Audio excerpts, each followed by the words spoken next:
দেখ তো তুলি, কাজলটা ঠিক আছে দে। হ্যাঁ একদম পারফেক্ট, কিন্তু একটা জিনিস মিসিং। তুমি চুড়ি পরো নাই কেন?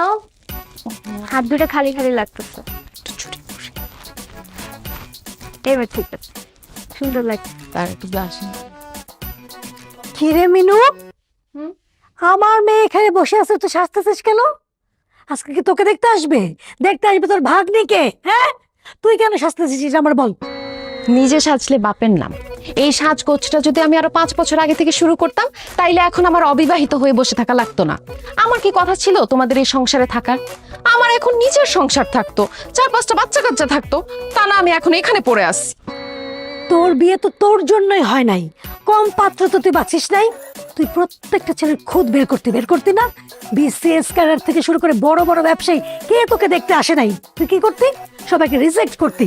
এ বেশি ফর্সা, এ খাটো, এ কালো, এ বেশি লম্বা, প্রত্যেকটা ছেলে তুই খুদ বের করতি না? খালি দোষ আর দোষ, দোষ আর দোষ। আর শোন, তুই যতগুলো ছেলেকে রিজেক্ট করছিস, তাদের যদি আমি এক লাইনে দাঁড়া করাতে পারতাম না, একটা বয়েজ হোস্টেল খুলতে পারতাম। আচ্ছা মানতেছি আমি তখন একটু বাছাবাছি করছি, কিন্তু তোমরা এগুলো অ্যালাউ করছো কেন? তোমরা জোর করে হাত পা বেঁধে আমার বিয়ে দিয়ে দিতে পারতা না? যাই হোক, যা হয়ে গেছে হয়ে গেছে। এখন তোমরা আমাকে একটা বিয়ে করায় দাও। আমার বিয়ে করাটা তো খুব জরুরি। যেমন খুশি তেমন ছেলে হোক, আমার কোনো কিছুতে সমস্যা নাই। একটা হাত পা না থাকলেও কোনো প্রবলেম নাই, একটু অ্যাডজাস্ট করে নেবো। তোমরা একটু বিয়ে করায় দাও না আমার। হায় আল্লাহ, মিনু তুই তো কি বেহায়া নির্লজ্জ হয়ে গেছিস? এভাবে কেউ বিয়ের কথা বলে? তো কিভাবে বলবো? তোমরা তো আমার কোনো বিয়ে দিতে পারতেছো না। এদিকে তুলি পিচ্ছি একটা মেয়ে, ওর বিয়ে ঠিক করে ফেলতেছো, আমার কোনো বিয়ে হচ্ছে না। এই, তুই যে আমার মেয়ের কথা বলতেছিস, আমার মেয়েকে অল্প বয়সে বিয়ে দিতে চাচ্ছি তোকে দেখেই। আমি চাই না আমার মেয়ের জীবন তোর মতো হোক। আম্মু, এই তুই চুপ থাক। এই শোন, আমি চাই না আমার মেয়ের চোখ ফুটলে তোর মতো এরকম রিজেক্ট করা শিখুক বা আমাদের মুখে মুখে তর্ক করা শিখুক। মেয়ের গতকালকে 18 বছর হয়েছে, তাই আমি এখন থেকে চিন্তা করছি, এখন থেকে পাত্র দেখা শুরু করব। আল্লাহর দোহাই লাগে রে বোন, তুই সাজগোজ বাদ দে, আমার মেয়েটাকে সাজা। পাত্র পক্ষ করে চলে আসবে। আচ্ছা আমি সাজাইতেছি, তুমি যাও তো, টেনশন করো না, রেডি হয়ে যাবে। তুই দাঁড়া, তুই তো এমনিই সুন্দর, তোর মেকআপও লাগে না। ঠিক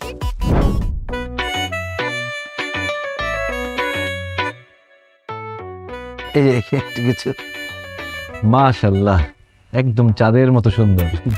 থ্যাংক ইউ। আপনি তো খুশি হন না? আপনাকে বলি নাই। মেয়ে আমাদের পছন্দ হয়েছে। ও, ছেলেকেই তো জিজ্ঞেস করিনি, তোর পছন্দ হয়েছে? আলহামদুলিল্লাহ, আলহামদুলিল্লাহ। মেয়ে যেহেতু আমাদের পছন্দ হয়ে গেছে, সেহেতু আজকে কাবিনটা করাই ফেলতে চাই। কি বলেন হেকমত সাহেব? ও, আপনাদের ছেলে পছন্দ হয়েছে কিনা সেটা শুনলাম না। ছেলেকে কি পছন্দ হয়? আমাদের পছন্দ হয়েছে, কিন্তু কিন্তু মানে তোমরা বাচ্চারা চলে আসছো কাবিন করতে, গার্জিয়ান লেভেলের কেউ আসলে ভালো হতো না? কি বলে? ছেলের বাবা আমি নিজে চলে আসছি, আরো গার্জিয়ান লাগবে?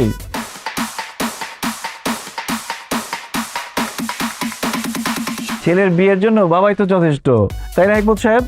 বাবা মানে মানে তো তুমি মানে তুমি, আরে আমি তো মনে করছি তুমি সর্বোচ্চ ছেলের বড় ভাই। বাবা বাবা হলেন কিভাবে আপনি? বিআই সাহেব, আপনি তো ভীষণ রসিক মানুষ। বাবা হলাম কিভাবে এটা এখন সবার সামনে বলতে হবে? ছোট ছোট ছেলেমেয়েরা আছে, এদের সামনে কিভাবে বলি? আচ্ছা দাঁড়ান, এই এনআইডি আর বার্থ সার্টিফিকেট দেখাও।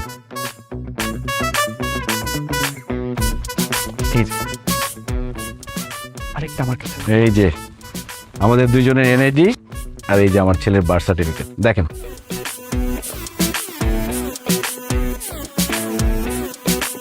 কি এবার বিশ্বাস হয়েছে যে আমরা পিতা পুত্র? আসলে আপনাকে দোষ দিয়ে লাভ নাই, সবাই এরকম কনফিউজ হয়ে যায়, ভাবে আমরা দুই বন্ধু অথবা বড় ভাই ছোট ভাই। আসলে আমাদের বংশের ট্রেডিশনটা এরকম, আমরা অল্প বয়সে বিয়ে করি, অল্প বয়সে বাবা হই, যাতে করে আমরা নাতির ঘরে পুতি, পুতির ঘরে নাতি এরকম দেখতে পারি। যেমন আমি বিয়ে করেছিলাম যখন, তখন আমার বয়স ছিল 21 বছর 1 দিন, আর আমার ছেলের বয়স এখন 21 বছর 10 দিন। এই যে 9টা দিন পিছিয়ে গেল, পরীক্ষা চলতেছে, এই জন্য বিয়েটা করতে পারে নাই। তবে আজকে বিয়ে করলে মোটামুটি 9 দিনের মতো লস হবে, বেশি লস হবে না। তবে আমার ছেলের কিন্তু শারীরিক বয়স কম। শারীরিক বয়স কম মানে? মানে জন্মের পরে সবাই জন্ম নিবন্ধন করতে গেলে বয়সটা হাইড করে না, কমায় লিখে। আমাদের বংশে সবসময় 2 বছর বাড়ায় লিখে, যাতে করে বিয়ের সময় কোনো ঝামেলা না হয়, আইনি কোনো জটিলতা না হয়। তার মানে আপনার ছেলের বয়স এখন 19 বছর 10 দিন। তার মানে আপনার যখন বিয়ে হয়েছিল তখন আপনার বয়স ছিল 19 বছর 1 দিন। বিয়ে সাহেব তো অঙ্কে খুব পাকা ছিলেন মনে হচ্ছে। আর আমার ওয়াইফের বয়স ছিল 16 বছর। তা আপনার ওয়াইফকে নিয়ে আসলেন না? মানে জিসানের আম্মাকে নিয়ে আসলে ভালো হতো। উনি কোথায়? জিসানের জন্মের সময় ওর মা মারা যায়। তাহলে আপনার মা নিয়ে আসতেন। আমার জন্মের সময় মারা গেছে আমার আম্মা। এতে মারা যাওয়া ফ্যামিলি। অল্প বয়সে বিয়ে করলে বাচ্চা জন্ম দেওয়ার সময় মায়ের তো একটা মারা যাওয়ার চান্স থাকে। মানে এমন মারা যাওয়া ফ্যামিলির মধ্যে আমার মেয়েকে আমি কেন বিয়ে দিতে যাব? না না না, এই তো ঝামেলার ফ্যামিলি। আমাদের মেয়েরও তো অল্প বয়স, মাত্র 18 বছর 1 দিন হয়েছে। এইখানে তো আমরা আমাদের মেয়েকে বিয়ে দিতে পারি না। মারা যাবে, এই বিয়ে ক্যান্সেল। আমি রাজি না। আমি রাজি।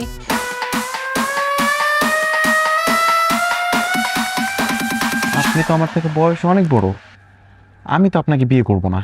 আরে দূর বোকা ছেলে, তোমার কথা বলছি নাকি? তোমার বাবাকে আমার পছন্দ হয়েছে। আমাদের বয়স, হাইট সবকিছু একদম পারফেক্টলি ম্যাচ হবে, একদম রবনে বানাদি জড়ি। এই যে বিয়ে করবেন আমাকে? তোমার বোনকে সামলাও, বাণিজ্য সব শেষ হয়ে যাবে সকাল তাড়াতাড়ি। আই মেনু একদম চুপ। যা রুমে যা, যা রুমে যা। হ্যাঁ, করেন না বিয়ে প্লিজ। জিসানের মা বানান খালাম। আরে পাগল হয়ে গেছে নাকি বিয়ের জন্য? এই যে নিয়ে যাও ভিতরে। এই যে ভাই শুনেন, আমরা আপনাদের সাথে কোনো রকম সম্বন্ধ করব না। আপনারা আসতে পারেন, গেটের দিকে যান। যান, আমার ব্যাপারটা- ওয়ালাইকুম আসসালাম। যান, যান। তোলা এটা কি হলো? আমি তো কিছু বুঝলাম না। তুলির বিয়ে নাইলে আপনি মানা করবেন ঠিক আছে, কিন্তু আমার বিয়েটা করায় দিতেন। তোমার বোনকে চুপ করাও, নইলে কিন্তু থাপ্পড় মারা উঠতে পারি। এই তোমাদের জন্য আমার বিয়ে হচ্ছে না। তোকে বলছি এখানে আসতে, বলছিলাম